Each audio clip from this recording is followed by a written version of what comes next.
Good morning class. આજે આપણે બા બા બા એટલે કે બાજુ બાજુ બાજુ અને કાટખૂણો કર્ણ બાજુ શરત આધારિત દાખલા ગણશું. સ્વાધ્યાય 7.3 નો બીજો દાખલો છે, જેમાં AB બરાબર AC હોય તેવા ત્રિકોણ ABC નો વેધ AD છે. વેધ એટલે સામે કાટખૂણો બનાવતો હોય. આ વેધ AD છે અને AB બરાબર શું છે? AC. AB બરાબર AC આપેલું છે. તો તમારે સાબિત કરવાનું છે AD એ BC ને દુભાગે, એટલે કે આ AD છે એ BC ના બે સરખા ભાગ કરે. એટલે મારે સાબિત કરવાનું છે BD બરાબર CD. તો એનો મતલબ થશે કે AD એ BC ને દુભાગે છે. બીજું છે AD એ ખૂણા A ને દુભાગે છે. તો હું આ બે ખૂણા છે એને સરખા બતાવી દઉં તો શું સાબિત થઈ જશે? AD એ ખૂણા A ને દુભાગે છે. તો આપણે જોઈ શકીએ છીએ કે ત્રિકોણ ABC માં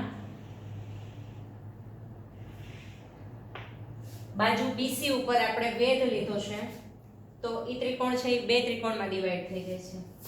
આ પહેલો ત્રિકોણ અને આ બીજો. આ બે ત્રિકોણની વાત કરીએ તો ત્રિકોણ ADB અને ત્રિકોણ ADC.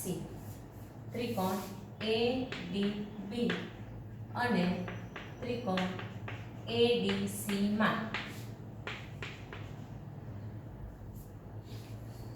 AB બરાબર AC આપેલું છે આપણને. AB બરાબર AC.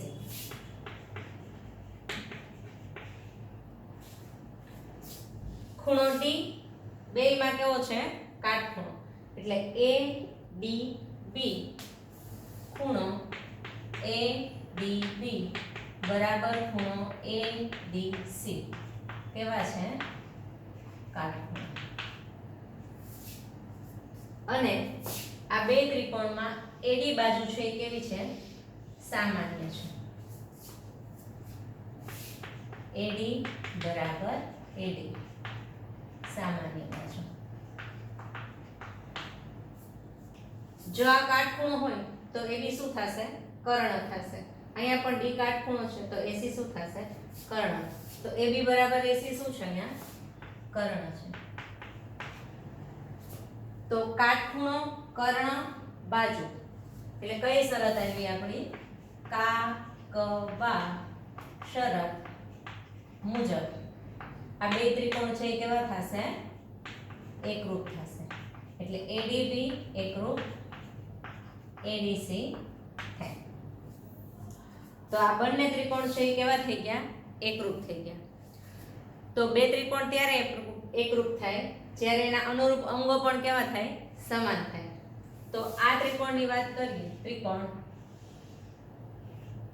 ADB માં તો એની બાજુ BD છે અને આ ત્રિકોણ ADC એની બાજુ CD છે. એ પણ બે કેવી થશે? સમાન થશે. માટે BD બરાબર શું થશે? CD. BD બરાબર CD થાય મતલબ D છે એ BC નું શું થાય? મધ્ય બિંદુ થાય. એટલે કે AD છે એ BC ને શું કરે છે? દુભાગે છે. માટે AD એ BC ને દુભાગે છે. તો આપણું પહેલું રિઝલ્ટ છે એ સાબિત થઈ ગયું. હવે બીજા માટે AD એ ખૂણા A ને દુભાગે છે, એટલે કે આ ખૂણા A ના પણ બે સરખા ભાગ થવા જોઈએ. તો આ બંને ત્રિકોણ કેવા છે? એકરૂપ છે. ત્રિકોણ ADB એકરૂપ ત્રિકોણ ADC છે, તો એના અનુરૂપ ખૂણા પણ કેવા થાય? સમાન થાય. તો આ ત્રિકોણ છે ABD એનો ખૂણો છે BAD અને આ ત્રિકોણનો ખૂણો CAD ઈ પણ કેવા થશે? સમાન થશે. માટે ખૂણો BAD બરાબર ખૂણો CAD થાય. આ બે ખૂણા સમાન થાય છે મતલબ બે સરખા ભાગ થાય છે. તો AD છે એ શું કરે છે? ખૂણા A ને દુભાગે છે. માટે AD એ ખૂણા એ ને દુભાગે છે.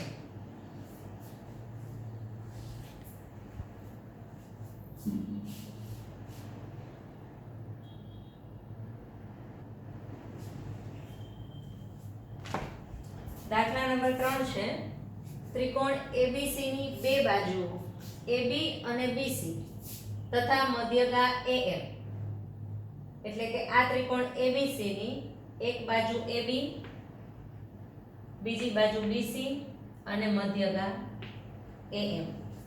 ત્રિકોણ PQR ની અનુરૂપ બાજુઓ, આ ત્રિકોણ PQR ની અનુરૂપ બાજુઓ PQ, QR તથા મધ્યગા PN ને સમાન છે, એટલે કે AB બરાબર PQ, BC બરાબર QR અને AM બરાબર PN. આટલું તમને આપેલું છે. તો સાબિત કરો કે ત્રિકોણ ABM, આ ત્રિકોણ ABM અને ત્રિકોણ PQN કેવા થાય? સમાન થાય. એટલે કે એક ત્રિકોણ આ અને બીજો ત્રિકોણ આ, બે કેવા થાય? સમાન થાય. બીજું કીધું છે કે આ આખો ત્રિકોણ ABC અને ત્રિકોણ PQR પણ કેવા થાય? સમાન થાય. તો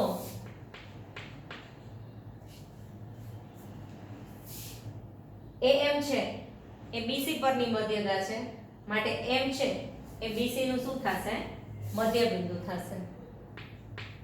M એ BC નું મધ્ય બિંદુ છે, માટે આ જ ત્રિકોણની આપણે જરૂર છે. એટલે એમાં કઈ સાઈડ આવે છે? BM. તો BM નું માપ છે કેટલું થાય? BC કરતા કેવું થાય? અડધું થાય. માટે BM બરાબર 1/2 BC. સેમ એવી જ રીતે N છે એ કેનું મધ્ય બિંદુ છે? QR નું. N એ QR નું મધ્ય બિંદુ છે, માટે QN બરાબર શું થશે? 1/2 QR.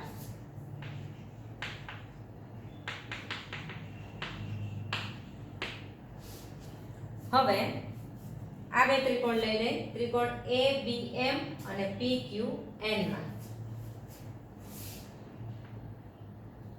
એની પહેલા હું તમને જણાવી દઉં કે BC અને QR કેવા છે? સમાન છે. BC બરાબર QR છે. હું બે બાજુ 1/2 કરું છું. 1/2 BC બરાબર 1/2 QR.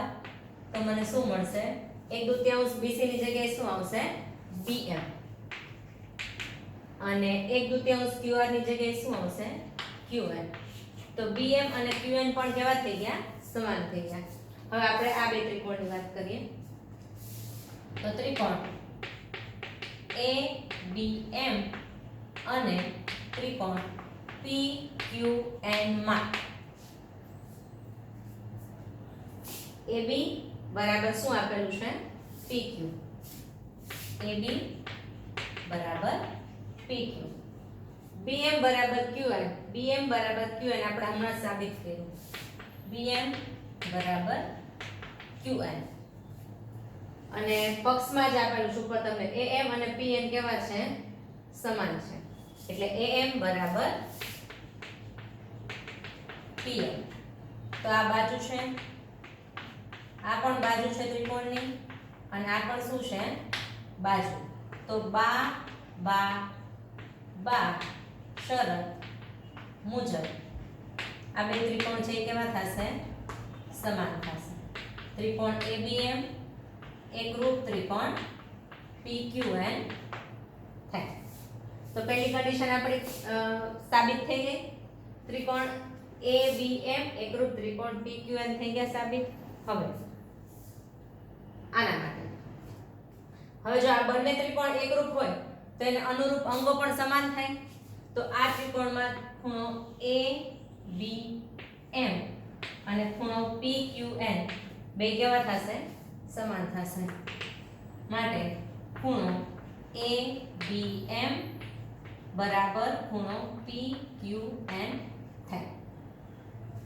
હવે આ ખૂણો ABM છે એને મારે ખૂણો ABC લખવો હોય તો હું લખી શકું, કેમ કે B, M અને C ત્રણે કેવા છે? એક જ રેખામાં છે. તો ખૂણો ABM છે એ શું થઈ જશે? ખૂણો ABC. અને PQN છે એ શું થઈ જશે? ખૂણો PQR. તો આ ખૂણાને હું લખવું હોય તો લખી શકું ABC બરાબર ખૂણો PQR. અને હું એક કહી દઉં છું અત્યારે. હવે આપણે શું સાબિત કરવાનું છે આ ત્રિકોણ માટે? તો ત્રિકોણ ABC અને ત્રિકોણ PQR માં, હવે આને ભૂલી જાય અત્યારે. તો આ બે ત્રિકોણમાં બાજુ AB અને બાજુ PQ કેવી છે? સમાન છે. આપેલું છે AB બરાબર PQ. ખૂણો આપણે સાબિત કર્યો ABC બરાબર PQR. ખૂણો ABC બરાબર ખૂણો PQR. અને હજુ એક બાજુ આપી છે BC બરાબર શું છે? QR. BC બરાબર QR. તો આ ત્રિકોણની વાત કરીએ તો AB બરાબર PQ, BC બરાબર QR અને આ બેનો અંતર્ગત ખૂણો છે B અને આનો ખૂણો છે Q છે. તો બાજુ ખૂણો બાજુ એટલે કે બા ખૂ બા શરત મુજબ આ બે ત્રિકોણ કેવા થશે? એકરૂપ થશે.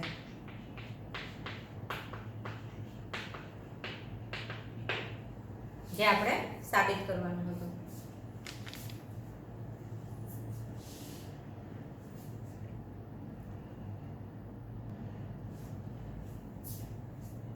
દાખલા નંબર 4 છે. ત્રિકોણ ABC માં BE અને CF બે સમાન વેધ છે.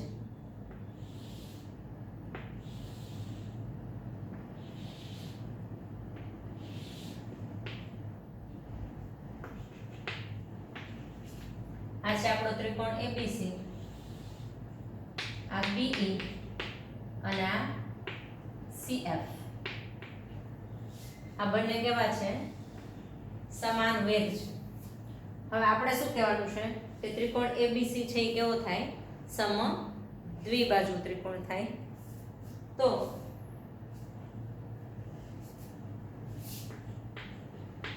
ત્રિકોણ ABC માં BE બરાબર શું છે?